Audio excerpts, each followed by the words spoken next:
안녕하세요. 꿈라디오 도윤에 오신 것을 환영합니다. 저는 서울에 살고 있는 30대 여성입니다. 몇 년 전 우리 집에는 사고가 일어났습니다. 우리 남매는 각각 20에서 30대 중후반에 이르러 직장도 잡고 오빠는 이제 막 결혼을 했을 때였어요. 그때 잠깐 나왔던 기사 한 줄의 허망한 교통사고가 우리 엄마를 주인공으로 삼을 줄 누가 알았을까요? 엄청난 충격을 받았던 저와 오빠, 그리고 아빠는 한 걸음에 달려갔어요. 순식간에 물살을 타고 진행된 장례까지 정말 제정신이 아니었던 것 같아요.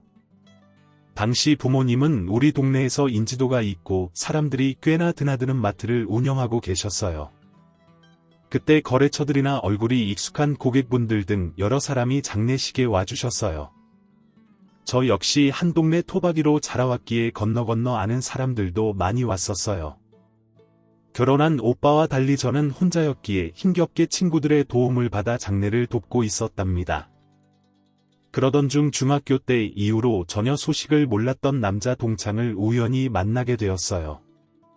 초중학교 동창이었던 데다가 엄마들끼리도 안면이 있었던 애였어요. 어렴풋이 기억을 떠올려보니 같이 삼겹살집이나 갈비집을 몇 번 갔던 것도 생각나더라고요. 이 친구의 엄마는 매우 호탕하신 성격이시고 몇 번 저희 집에 반찬도 갖다 주셨답니다. 그런데 막상 또래인 우리끼리는 그렇게 친하지는 않았어요.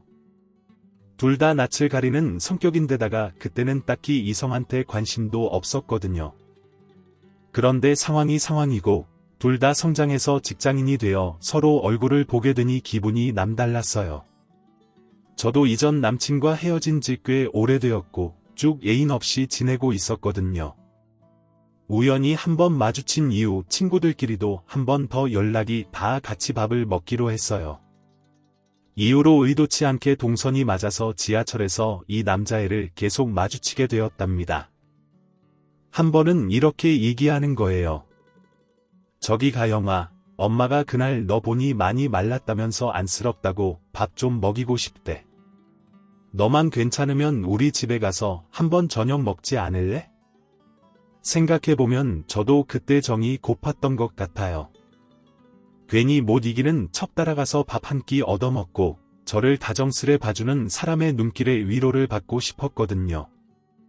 그래서 같이 식사도 하고 따뜻함을 누리고 왔어요. 나에게는 애틋한 우리 엄마의 옛날 기억을 조금씩 추억해 주시기도 하고 어릴 적과는 달리 남자답게 성장한 이 친구의 친절까지 여러모로 저를 두근거리게 만들었어요. 사람의 인연이란 참 묘한 것 같아요. 그렇게 엮이려면 엮일 수도 있는 것이더라고요. 저희 아빠도 그런 흐름을 눈치채셨는지 딱히 싫어하는 반응은 아니셨어요. 저번에 보니까 민철이 아주 보기 좋게 잘 컸더라. 키도 크고 어깨도 떡 벌어져서는 신랑감으로 딱이야. 아빠는 이제 너까지 시집 보내면 더 바랄 게 없다고 하셨고 그렇게 결혼 이야기는 본격적으로 성사되어 양가의 이야기는 순조롭게 흘러갔습니다. 상견례 날짜를 잡고 당일이 되었을 때 우리 쪽 식구는 아빠와 오빠, 그리고 저 이렇게 세 사람과 고모가 함께 나갔어요. 여자 어른이 집에 없다는 게 마음에 걸리셨는지 고모가 자리해 주셨거든요. 그런데 예비 시어머니는 불편한 저의 마음을 잘 아시는 듯 무척 따뜻하고 다정하게 우리를 맞아주셨어요. 이날 하셨던 말씀도 얼마나 우리를 배려해 주셨는지 듣는 내내 고모와 아빠 모두 표정에 웃음이 끊이지 않았어요. 가영이야 뭐 어릴 때부터 잘하는 거 다 봐왔잖아요. 그 집 엄마랑도 저는 좋은 관계였고 너무 잘 지냈어요. 며느리 감으로 더 따지고 자시고 할 게 뭐가 있겠어요? 가영이 너는 그냥 나를 엄마라고 생각하고 앞으로 우리 민철이랑 행복하게 잘 살 생각만 해. 나도 우리 가영이를 내 딸이라고 생각하고 아주 잘해줄 거야 이렇게 말씀하시면서 몇 번이나 제 볼을 쓰다듬어 주시기도 하고 사랑스레 바라봐 주시니 왠지 모를 울컥함이 마구 올라왔어요. 마치 이건 꼭 우리 엄마가 나를 위해 준비해준 선물이 아닐까 싶어 가슴이 저릿저릿해지는 기분이었어요.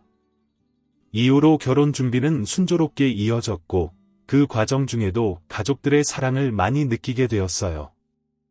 나이 차이가 많아 공감대는 없었지만 누구보다 저를 예뻐했던 오빠는 본인도 결혼 생활하느라 여의치 않은데 제 혼수까지 꼼꼼하게 챙겨주었어요. 새 언니랑 둘이 열심히 골라가며 세심하게 봐줘서 감동 그 자체였어요. 우리 가영이는 정말 부족한 거 하나 없이 뭐 하나 빈틈없이 꽉꽉 채워서 시집 보낼 거야. 엄마가 계셨으면 그렇게 하셨을 테니까. 그리고 나도 엄마가 그렇게 챙겨주셨으니 내가 그 역할을 대신해야지. 이처럼 모든 이들의 축복 속에 결혼을 했고 저는 신혼집에서 새로운 생활을 시작하며 바쁜 나날들을 보내게 되었어요. 그런 와중에 우리 친정에는 제법 큰 변화가 일어났어요. 아빠가 많은 직원들 사이에서 홀로 일하시는 게 걱정되었던 오빠는 다니던 직장을 그만두고 마트로 들어와 일을 시작했어요. 저도 걱정을 많이 했지만 결과적으로는 기강을 잘 잡게 되었어요. 눈치 빠르고 일머리도 좋은 오빠와 본래 동계산 꼼꼼히 잘하고 야무진 새언니가 끼어드니 마트는 점점 안정기에서 상승기로 올라가게 되었어요. 사실 저도 합류해서 도울까 했지만 저 역시 작은 회사에서 디자이너로 일하고 있었거든요. 나이 많은 사장님께서 저를 무척 예뻐해 주셨기에 솔직히 그만두기 좀 아쉽기도 했었어요. 그런 관계로 저도 결혼 후에도 이 직장을 계속 다니면서 임신 준비를 해왔지만 생각보다 아기가 그리 쉽게 찾아오진 않더라고요. 내심 초조한 마음을 갖고 있었는데 그동안 너무 인생에 대해서 방심하고 있었던 걸까요? 예상치 못한 순간에 당혹스러운 소식이 찾아왔어요. 친정아빠가 고향으로 내려가고 싶다고 하셨어요. 그때 제가 보기엔 친정오빠랑 올케 언니가 일도 하고 친정아빠를 돌보느라 너무 바빠 보였기에 그게 제일 마음에 걸리셨던 것 같아요. 그리고 얼마 뒤 가족회의를 열었는데 아빠 말 맞다나 오빠와 새언니가 언제까지나 아빠를 지켜보기도 쉽지 않았고 매일같이 홀로 집에 계시는 것도 너무 안타깝게 느껴졌어요. 결국엔 친척 어른들끼리 합의가 되어 수년 전에 혼자 되어 살고 계신 작은 아빠를 따라 지방으로 내려가셨어요. 급작스러운 변화가 친정에 일어난 덕에 저는 그 흐름을 따라가랴, 신혼생활을 이어가랴 정신이 없었어요. 그런 와중에도 오빠는 너무나 멋지고 대견스럽게도 마트를 점점 체계적으로 운영하고 있었어요. 제법 깐깐한 지역 맘카페 엄마들 사이에서도 평이 좋게 나고 24시간 운영까지 확장하게 되었어요. 장사는 더욱 잘 되고 밤낮으로 사람이 들끓게 되었답니다. 오빠가 부모님의 터전을 물려받아 확장을 잘 해나가는 걸 보니 저도 절로 뿌듯할 수밖에요. 직접적인 힘은 되지 못했지만 열심히 해나가는 오빠네 부부를 보며 그저 감사할 따름이었어요. 그런데 이제 제 생활로 돌아와서 이쪽에 집중하던 중 어딘가 좀 이상하게 흘러간다는 느낌을 받게 되었어요. 처음에는 기분 탓인가 했는데 이전에는 안 그랬던 일이 최근에는 빈번하게 일어나서 신경이 쓰이더라고요. 이건 다름 아닌 저희 시어머니 얘기랍니다. 사실 결혼하고 난 뒤 몇 번씩 서로 오가면서 왕래가 있기도 했지만 당시 우리 친정이 너무 정신없고 바쁜 중이라 관련된 얘기를 할 일은 없었어요. 어머니도 딱히 우리 집에 대해서 얘기하신 적도 없고 그냥 우리 부부 잘 사냐, 뭐 먹고 사냐 정도만 물어보셨어요. 그래, 민철이랑 가영이 요즘 뭐 먹고 사니? 아무리 바빠도 너네들 잘 챙겨 먹고 살아야 돼. 요즘은 맞벌이하는 시대라지만 먹을 거 허술하게 해놓고 살면 안 된다니까. 이런 잔소리를 슬그머니 하시긴 했지만 모 시어머니가 되셨으니 어쩔 수 없나 보다 하고 넘겼어요. 그런데 어느 순간 이상하게 느껴지는 현상이 있었어요. 언제부턴가 어머니가 저희 오빠네 마트를 수시로 드나드는 것처럼 느껴졌다는 거예요. 어쩌다가 시댁에 갔을 때 저에게 물어보는 화제 속 얘기에서 낌새를 눈치챈 적도 있었고요. 오빠 역시 가끔 저한테 뭔가 말하다가 사돈 다녀가셨어 라고 말한 적이 있었거든요. 사실 이게 문제가 될 일은 아닌데 우리 어머니로 말할 것 같으면 매번 사돈 관계에 대한 본인 가치관을 들먹이시던 분이에요. 사돈이 되었으면 가급적 자주 안 보는 게 서로 좋은 거라더라. 서로 아들 딸 맡겨두고 이러쿵저러쿵 좋은 말 나올 게 없다고 하셨어요. 나는 그런 시어머니는 아니니까 상관없지만 그런 부부는 남의 말 들어서 나쁠 게 없거든 이러면서 굳이 강조하셨던 분이 왜 자주 마트를 드나들까 싶어 약간은 궁금했었어요. 그런데 참 묘하게도 어머니는 저한테 노골적으로 마트 수입과 관련된 것들을 묻기 시작하셨어요. 어느 날 아예 회사에 있는 저에게 전화를 해서 물어보시는데 좀 놀랐지 뭐예요? 예, 가영아. 니네 오빠 마트 보니까 손님이 많고 수시로 배송차들이 와서 물건 내리고 싫더라. 그럼 대충 하루 수입이 얼마나 되는 거냐? 일하는 직원들도 세어보니 몇몇 되던데 24시간 돌리는 밤 직원까지 전부 한 20에서 30명 되는 거야 아닌가? 그보다 더 없는 건가? 너는 아는 거 없어. 이렇게 너무 개인적인 부분까지 다 꼬치꼬치 캐물으시더라고요. 어른이 물어보시니 대강 대답은 해드렸지만 묘하게 기분이 썩 좋지는 않았어요. 그런데 얼마 지나지 않아 왜 이 부분에 대해 관심을 가지시는지 궁금증이 풀리게 되었어요. 시댁을 서둘러 가고 있던 날이었어요. 시간에 맞게 도착해서 서둘러 들어가려 하는데 아파트 주차장에 익숙한 차가 한 대 보이길래 자세히 보니 바로 오빠네 마트 배송 트럭이 있는 거예요. 처음에는 그냥 인지만 하고 들어가려는데 트럭 앞에 배송 기사님이 전화로 엄청나게 툴툴거리는 모습을 보게 되었어요. 저렇게 화낼 만한 일이 뭐가 있나, 오빠네 마트에 뭐 안 좋은 일이라도 있나 싶어 가까이 가서 보게 되었는데요. 이때 배송 기사님이 하시는 말을 듣고 너무 기가 막혀서 입을 다물 수가 없었어요. 딱 듣기에 너무 익숙한 우리 시댁 주소인 902호를 언급하시면서 누군가에게 잔뜩 불평하고 계셨거든요.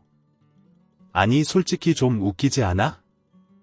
지들이 사돈이지 나랑 뭔 상관이야? 나까지 저렇게 부려먹으려고 하니까 짜증이 안 나겠냐고. 자기 입장에선 우리 사장이 사돈 총각 아니야. 그런데 맨날 공짜로 물건 다 쓸어가는 데다가 배송까지 다 해달라고 하고 심지어 어떤 날은 쓰레기도 갖고 버려달라더라. 하여간 정신없는 노인네야. 진짜 세상에, 제 귀로 듣고도 믿기지가 않아서 멍하니 한참을 그냥 서 있었어요. 적어도 이 통화 내용의 문맥상 제가 파악한 건 어머니가 우리 마트에 가서 물건값도 안 내고 그냥 대충 가져가 버리고 금액에 맞지 않게 무리하게 공짜 배송까지 시켜서 받고 있다는 것이었어요. 이 상황을 듣고 나니 너무 혼란스럽고 참을 수가 없어 곧장 올라가 대체 이게 어떻게 된 거냐고 어머니에게 따질 수밖에 없었어요. 하지만 이 와중에 더 믿을 수 없던 건 어머니의 반응이었답니다. 예, 너 뭐 그렇게 말을 서운하게 하냐? 공짜로 가져가? 누가 보면 내가 뭐 사돈네 가서 털어먹고 사는 줄 알겠다. 내 눈으로 봐라. 이게 우리가 뭘 얼마나 가져갔던 건지. 이거 다 사돈 총각이 한 삭고 그냥 가져가라고 줬던 거야. 고추장이며 계란이며 우유며 뭐 이런 거 100몇 개 그냥 자꾸 주니까 어쩔 수 없이 받아온 거야. 우리가 뭐 죽을 죄를 졌냐 이러면서 외려 저한테 버릇 없다는 식으로 마구 야단을 치시는 거예요. 전 참기 힘들어 같이 받아쳤어요. 어머니, 그럼 왜 공짜로 다 실어달라고 하신 거예요? 오빠네 마트는 제가 알기로 3만 원 이상 무료 배송인데 그럼 구매도 안 하신 건데 여기까지 갖다 달라 하신 거잖아요. 이러나 저러나 저희 오빠가 곤란한 상황을 맞는데 왜 자꾸 아니라고 하세요? 제가 따박따박 받아치니 어머니는 점점 얼굴이 시뻘개져서는 계속해서 이런 말도 안 되는 소리를 하셨어요. 야, 내가 갖다 달라 안 했어? 내 오빠가 그 기사가 뭔가 하면서 실어다 주라 한 거야. 너 이제 보니까 나를 뭐 거지라도 되는 줄 아나 보다. 언제부터 이렇게 바른 말을 해댔어. 아주 자기 친정일이라고 눈에 불을 켜고 달려드네. 결국 상황은 너무 어이없게도 제대로 된 변명이 아닌 그저 어거지로 악만 실컷 쓰는 모양으로 얘기가 끝나버렸어요. 저는 그냥 벌떡 일어나서 나왔고 나오는 길에 오빠한테 전화했지만 영 시원치 않은 거 있죠. 계속 어버버하면서 말을 돌리고 자꾸 바쁘다면서 끊으려고 하기에 어쩔 수 없이 새언니에게 전화를 해봤어요. 본래 저희 새언니는 비교적 저한테 속내를 잘 털어놓고 의논하는 편이라 믿고 물어본 건데 역시나 언니와의 통화에서 많은 내용들을 들을 수 있었어요. 그리고 머리가 지끈거릴 정도로 스트레스를 받게 되었답니다. 저기 사실 나도 좀 속상했지만 아가씨 입장 생각해서 말 안 하고 참았는데 말이에요. 사돈어른이 초반부터 할인해달라고 터무니없는 요구를 하셨거든요.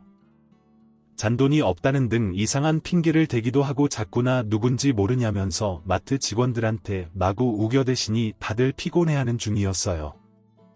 결국 저는 내내 아픈 머리를 안고 뒹굴다가 도저히 참을 수가 없어 그 길로 남편에게 따졌어요. 하지만 이게 뭐가 뭔지 모르겠더군요. 왜냐면 남편의 반응이 너무 황당하고 기막혔기 때문이에요. 엄마가 뭐 별뜻 있어서 그랬겠냐며 형님이 이래저래 챙겨주셨을 거고 그러다 보니 그런 상황이 생긴 것 같. 너무 감정적으로 받아들이는 것 같며 되려 나를 예민한 사람 취급하더라고요. 이날 우리는 대판 싸우고 당분간 냉전 상태로 들어가게 되었어요. 한동안 머리를 좀 식히고 싶었지만 상황이 그렇게 되지 않았던 게 남편이 이 모든 얘기를 자기 엄마한테 했던 모양이에요. 어머니는 우리 부부가 이 문제로 싸웠으며 본인이 마트에서 하고 다닌 행위를 제가 정확히 알고 있다는 걸 알게 된 거죠. 하여간에 엄마 없는 것 불쌍히 여겨서 거둬들었더니 이래서 머리 검은 짐승 거두는 거 아니랬어. 저렇게 눈에 쌍심지 켜고 발등 찍을 줄 누가 알았겠냐고. 하지만 이런 말과 모양새를 듣고 그냥 참을 저도 아니었어요. 이후로 몇 번 집에 자주 오시는 걸 안 열어주고 못 오게 했는데요. 어머니도 오기가 생겼는지 평일과 주말 할 것 없이 계속 시댁에 오라고 징하게 호출을 해대더군요. 저는 그 이후로 절대 시댁에 가지 않았어요. 조금의 인정도 미안해하고 민망함도 없이 되려 자기 딴에는 창피하다고 더 열내고 괴롭혀대는 모습이 얼척 없더군요. 점점 내가 알던 사람이 아닌 것 같다는 생각이 들어 억울했고 이때 묘하게 자기 엄마 편을 드는 남편을 보니 더 황망하게 느껴졌어요. 이후론 아예 어머니 전화를 노골적으로 안 받고 돌려버렸답니다. 그날 이후로 시댁과는 완전히 틀어져 버린 거죠. 연락도 받지 않고 연락할 일도 없었고요. 상황이 이렇게 되자 이사까지 고민할 정도로 이제 그 근처에서 지내지 말자는 생각이 들었어요. 그냥 친정아빠 계신 곳으로 옮겨갈까 확 지방으로 내려가 버릴까 생각까지 하게 되었는데 그리고는 얼마 뒤 친정아빠 소식이 들려왔습니다. 좋은 소식은 아니었어요. 평소 위장기관도 안 좋은 아빠가 무릎까지 급격히 나빠져 수술을 하신다는 거예요. 늘 험하게 일을 해오셨던 터라 뼈가 닳고 닳았다고 하더군요. 인공관절이나 이런 걸 넣어야 할 수 있단 말까지 나오고 있다니 새삼 너무 아빠를 안 돌봤던 것 같다 가슴이 무척 아팠어요. 이 부분에 대해선 어떻게든 오빠나 저 둘 중 하나는 아빠를 돌봐드려야 했는데요. 이때 전 큰 결심을 하게 되었어요. 그동안 아빠 한번 못 돌아본 제 자신이 너무 원망스럽고 후회가 되었기에 수술 후 한 달간은 제가 모셔야겠다는 판단이 섰답니다. 남편은 알겠다고 했고 얼마 안 있어 아빠는 서울로 올라오셨어요. 상담받고 수술 마치셨고 그 기간 동안만 오반에 계시다가 퇴원 후 곧장 우리 집으로 모셔오게 되었답니다. 오시기 직전에 저는 아빠가 머무를 공간을 전부 세팅해두고 보호조도 구며 침대까지 높낮에 신경쓰고 온습도나 많은 부분들을 체크했어요. 드디어 아빠를 모셔왔던 날 아빠는 막내 형제가 정성스레 세팅해둔 방을 보시면서 너무 마음에 든다. 고맙다고 하시더군요. 아이고 우리 막둥이가 이렇게 아빠 있을 곳을 준비해줬구나. 고마워서 어쩌냐 아빠 얼른 힘내볼게. 너무 그렇게 우거지상으로 있지 마라. 응 이러면서 이전과 똑같은 얼굴로 웃어 보이시는데 말이에요. 참 서글프게도 그때 왜 아빠 얼굴이 나이가 많이 드신 것처럼 느껴지는 걸까요? 그것도 엄청나게 말이에요. 이때 울컥해서 눈물이 나오려는데 어릴 적 맨날 목마 태워주던 그 큼직한 등판이 왜 그렇게 작게 쪼그라든 것 같던지요. 침대에 자리 잡고 누워보시는 아빠를 보면서 눈물이 계속 나고 엄마 생각도 나고 했었어요. 그런데 제가 이불을 너무 두꺼운 것을 준비해 놨는지 다음날 아침에 아빠에게 가보니 땀이 흥건하게 나셨길래 일단 이불부터 치워놓고 조금 얇은 이불을 하나 사와야겠다 싶어서 곧장 백화점에 가서 이불부터 하나 사가지고 들어왔죠.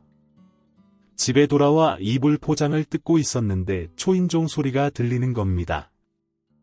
무슨 청소업체라는 곳이 계속 벨을 눌러대면서 문을 열어달라고 하는 거예요. 아무래도 그런 걸 호출한 적이 없으니 돌려보냈는데 한 20분쯤 지나서 또 시끄럽게 벨을 눌러대는 거예요.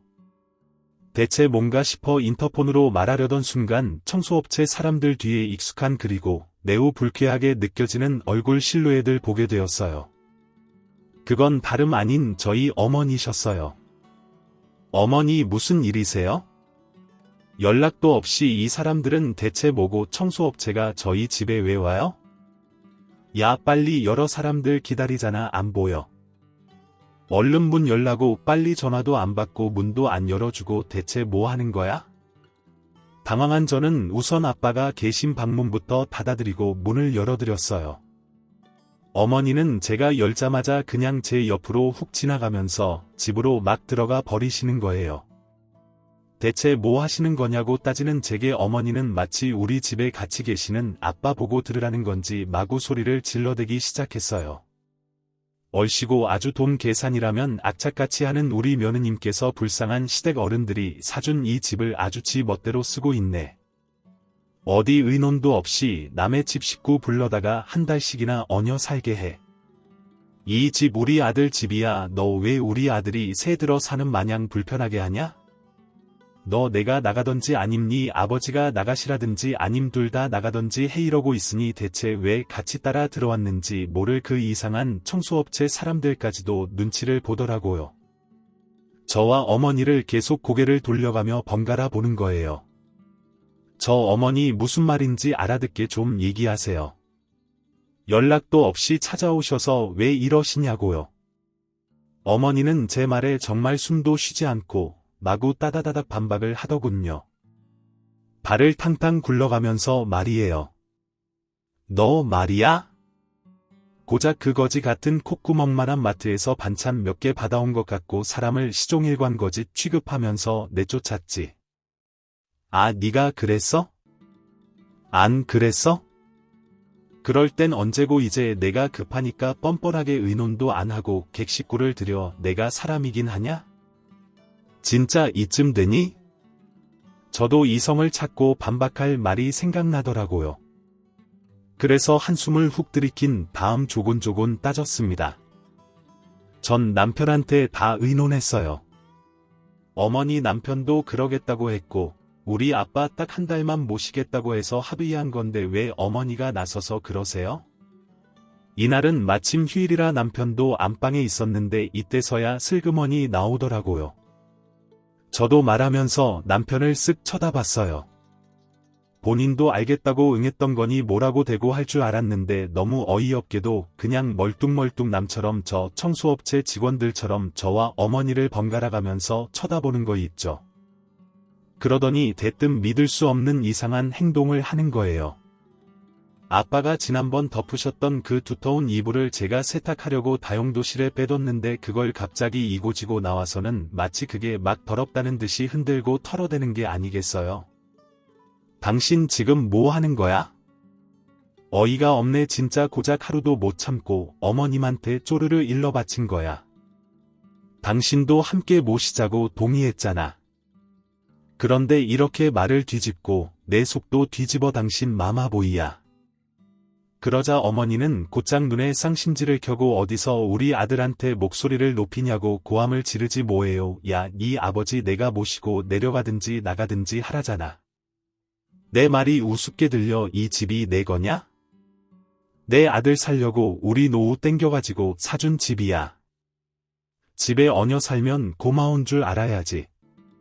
아니면 주제에 맞게 굴던가 이러면서 대출 잔뜩 껴서 산 집 같고 유세를 부리고 앉으셨더라고요. 그런 황당한 순간조차 남편은 입국 다물고 조용히 있었고 그래서 저도 곧장 내질러 버렸죠. 이 상황 어쩔 거야? 지금 당신이 하고 있는 행동은 뭐고 이거 해결 당신이 안 하면 나는 당신이랑 같이 안 살 거야 결정해. 이 말은 정말 조금의 무엇도 가미되지 않은 진심이었어요. 여지껏 어머니의 고삐 풀린 이상한 행동들을 방치하다 못해 옆에서 조곤조곤 기름 부었던 남편의 모습을 보니 오만정이 다 떨어졌거든요. 이제 이후의 선택은 남편 몫이었고요. 이 인간은 처음에 약간 움찔한 기세로 절 보더니 여전히 양쪽 눈치를 보더군요. 그러더니 이윽고 그 인간이 한 행동을 보고 저는 이제 더 이상 그 어떤 실오라기 같은 미련도 남지 않게 되었답니다. 남편은 인상을 찌푸리며 저기요. 이거나 좀 얼른 처리해 주세요. 남편은 곧장 자기가 자꾸 흔들어대던 우리 아빠의 이불을 아무렇게나 개켜가지고 현관 입구 쪽에 발로 쓱 밀어버리는 거예요. 그러면서 청소업체 직원들한테 넘기는데 그 모습을 보자마자 저도 한순간에 뒤집혔던 마음이 정리되었습니다. 이혼하자 나 너랑 안 살아 저기 어머니고 뭐고 좀 나가주세요. 이 집 대출 끼고 산 거 아시죠? 그거 저도 갚고 있고 저한테도 권한이 있거든요. 잔말 말고 일단 다들 좀 나가요. 아, 안 나가요? 제 발에 남편은 눈동자가 마구 흔들리더니 어디 해볼 거면 해보라고 큰 소리 치더라고요. 이제 모든 일은 그 후부터 본격적으로 시작됐어요. 어영부영 며칠이 지나가는 동안 남편은 그저 저와의 관계가 가벼운 냉전인 줄로 생각했던 것 같더군요. 하지만 그럴 리가 있나요? 저는 이혼에 그닥 협조적이지 않고 헛소리만 하고 자꾸 빠져나가려는 남편을 향해 소송을 진행하게 되었어요. 남편도 이때는 놀랬던지 회사에 전화를 걸어와선 뭐 하자는 거냐며 마구 화를 내는데 전화를 끊어버렸어요. 급기야는 그날 저녁 어머니까지 대동하고 같이 집에 들어왔더군요. 어머니는 여전히 아주 당당한 옷으로 제 귀를 확 잡아 꺾던지 아님 그냥 이혼시키겠다는 기세였어요. 그래서 제가 됐고요. 일단 볼장 다 받고 더 꼴보기도 싫고 이 집 어머니나 어머니 아들 거 아니거든요. 더 긁어 부스럼 만들지 말고 시간 줄 테니까 당신도 얼른 짐 싸서 나가. 일 계속 이렇게 지지부진하고 늘어지게 만들면 나 진짜 확 잘라버리는 수가 있어 알았어. 그러자 어머니는 무슨 불에라도 데인 듯 화들짝 놀라며 이혼은 그렇다 치고 무슨 우리 아들을 쫓아내냐고 아주 거품을 물더라고요. 야 이게 아주 미쳤네. 미쳤어. 아주 그냥 내가 별 짐승을 다 거둬들였네. 뭐 우리 아들 보고 나가라고. 야 나도 너 같은 거 우리 아들 못 줘. 애 없을 때 갈라서. 그런데 뭘 나가라는 거야? 이혼할 거면 재산도 반반 나눠야지. 어디서 정신 빠진 소리를 하고 있어. 이쯤 되니 제가 진심이라는 걸 알아챈 이 모자는 이들 역시 제정신이 아닌 상태로 달려들더군요. 웃긴 건 둘의 모양이 아주 달랐다는 거예요. 지금부터 제가 공개할 내용에 대해 알 리가 없는 어머니는 아직도 못 모르고 방방 뛰고 절 윽박질렀고 지은 죄가 많은데 겁없이 설쳤던 남편은 갑자기 피곤하게 들러붙더군요. 전 다 떼놓고 제 할 말만 했어요. 말하는 내내 듣는 어머니의 표정은 무슨 무지개떡 마냥 천천히 얼굴색이 변하더라고요. 정신 빠진 소리를 지금 누가 하는지 모르겠어요. 어머니 미쳤다고 재산을 반반 나눠요. 어머니 잘 모르시나 본데 어머니 아드님 재산은커녕 빚만 남은 거 아세요? 어머니는 제 말을 듣더니 일순간 돌이 된 사람처럼 굳어서는 아주 천천히 고개를 돌려서 자기 아들을 보더군요. 그리고 전 정확히 액수를 공개해버렸어요. 무려 1억이에요. 1억 주식이며 각종 투자에 미쳐서 저만큼 빚밖에 없는 것도 차라리 다행일 정도로 제가 중간중간 막아줬어요. 그리고 자꾸 이 집 갖고 난리 치시는데 대출 끼고 산 거는 왜 자꾸 모른 척 하세요? 그 대출 이자며 이 사람 빚이며 저 진짜 중간에 몇 번이나 이 결혼 업고 싶었어요. 말을 안 하고 참고 있으니까 어머니 아들이 뭐 어디 대단한 왕자님이라도 되는 양 저한테 함부로 하시네요. 그러자 어머니는 뭐 1억 대출 아니 민철이 너 이게 다 뭐냐 주식 아직도 하는 거야? 이 말을 듣고 저도 놀란 게 아마 결혼 전에도 했던 모양인데 아들이나 엄마나 저한테 조금의 언급도 안 했던 거죠. 전 더 화낼 것도 없지만 너무 열이 받아서 한숨을 팍팍 쉬어가면서 말했어요. 그리고 자꾸 우리 아빠 우습게 보시는데 그러면 안 되실 텐데요. 하도 짜증나서 제가 아빠한테 상담했더니 애도 없는 부부가 빚이 있어 되겠냐며 저희 전세대출 빚 막아주셨어요. 아빠 집안 가시기 전에 그 집 정리하면서 말이에요. 솔직히 이런 얘기 굳이 하기 좀 뭐해서 안 했는데 그냥 하고 생색이나 실컷 낼 걸 그랬나 봐요. 여기까지 숨을 헉헉대면서 말했는데 너무 웃긴 게 뭔 줄 아시나요? 어머니는 여기까지 듣고 뭔가 자기 딸의 창피하고 면이 안 섰나 봐요. 진짜 사람이 이렇게까지 초라할 수 있는 건지 불리한 얘기가 줄줄이 꿰어서 나오니 그 자리에서 가방 챙겨 들고 후다닥 나가버리지 뭐예요? 그래놓고 밤에 저한테 문자를 보내서는 그러지 말고 잘 지내봐라 어쩌고 하는데 답장 안 했어요. 그리고 전 더 가속도를 붙여 이혼을 진행했고 재산까지 다시금 사람 불러다 맡기고 깔끔하게 정리를 했답니다. 그리하여 제 앞으로 5억 남편은 5천으로 나눠졌는데 기가 찬 건 그마저도 남편은 빚이라는 거예요. 이걸 자기 아들한테 전해들은 어머니는 아주 그 소식이 귀에 들어가기가 무섭게 또 전화가 왔지 뭐예요?